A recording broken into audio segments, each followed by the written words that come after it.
If this prayer showed up in your feed today, it may be exactly what you need. If life feels overwhelming right now and your mind feels heavy with worry, take a moment right now and pray this emergency prayer with me.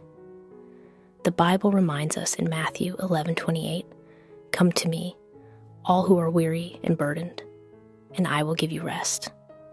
Let us pray. Heavenly Father, I come before you today feeling overwhelmed and weary. There are so many things on my mind and so many burdens on my heart.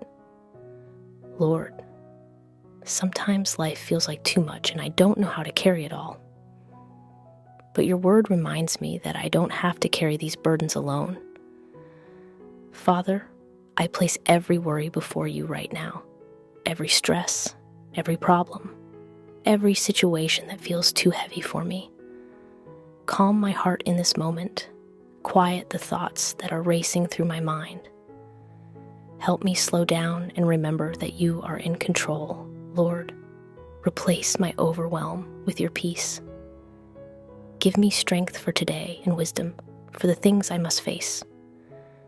Remind me that you walk with me through every challenge and every difficulty. Let your presence fill this moment and bring rest to my spirit. I release every burden into your hands. In Jesus Christ's name, amen. If you prayed this prayer with me today, type amen in the comments. And may God's peace guard your heart today.